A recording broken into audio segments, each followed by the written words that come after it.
દક્ષિણ ગુજરાતની સૌથી મોટી સહકારી સંસ્થા સુરતની સુમુલ ડેરીની ચૂંટણીમાં ભાજપે એકતરફી જીત મેળવી હોય તેમ 16માંથી 15 બેઠકો જીતી ભાજપે બહુમતી મેળવી હતી, જ્યારે કોંગ્રેસે ખાતું પણ ખોલી શકી ન હતી.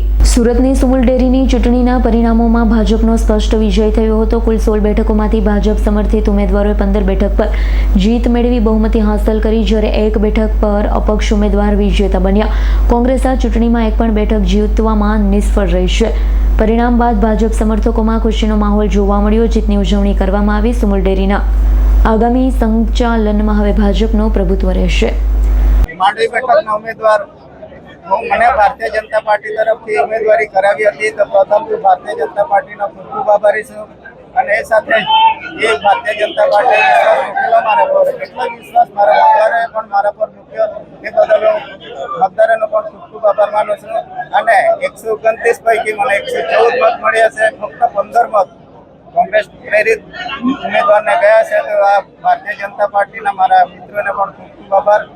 આવતા આ મારી ત્રીજી ટર્મ છે, તો જે રીતે 2 ટર્મમાં મેં કામ કરેલું એનો વિશ્વાસ મને મૂકેલો છે. તો હું પણ કોઈ પણ તકલીફ પશુપાલકોને પડશે તો એમની પડખે રહીશ. 3 વખતની ટર્મ શું કામ મહત્વના હતા તો લોકોએ મત આપ્યો?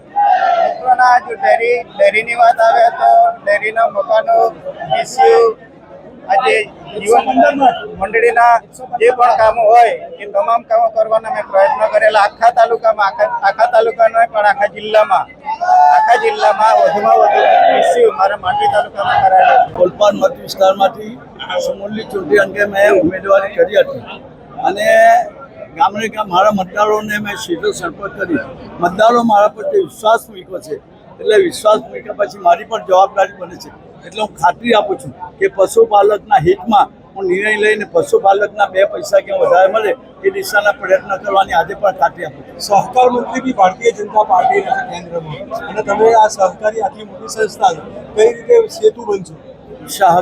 સરકાર તરફથી જે કંઈ સહકારી યોજનાનો લાભ મળે, જે ગ્રાન્ટ આવે સુમુલમાં વધુમાં વધુ મળે એ દિશાના પ્રયત્ન કરવાની ખાતરી આપું છું. ઓકે, આભાર. Thank you. દક્ષિણ ગુજરાતના આદિવાસી સમાજની જીવાદોરી સમાન સુમુલ ડેરી, જે ખૂબ મહત્ત્વની ડેરી છે, એની ચૂંટણી થઈ. આજે મતગણતરી થઈ રહી છે, ત્યારે મતગણતરી અગાઉ જ ભારતીય જનતા પાર્ટીએ 7 જેટલી સીટો બિનહરીફ વિજય પ્રાપ્ત કર્યો છે. અને આજે પણ જે પરિણામ આવી રહ્યા છે એ પરિણામો પણ ભારતીય જનતા પાર્ટીની તરફેણમાં જ છે.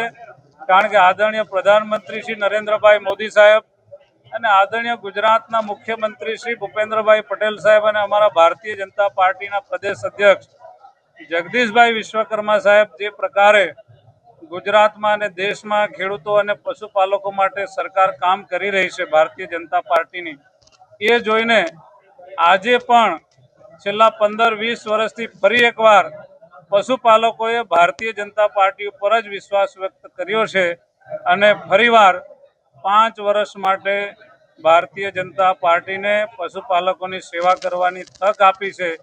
એ બદલ હું પશુપાલક ભાઈ બહેનોનો ભારતીય જનતા પાર્ટી વતી ખૂબ ખૂબ આભાર માનું છું. અને આવનારા દિવસોમાં પશુપાલકોના હિતમાં આ સુમુલ ડેરી કામ કરશે. Bureau report S9 news Surat. અમારી તમામ માહિતીથી અપડેટ રહેવા માટે જોડાયેલા રહો S9 ન્યૂઝ સાથે.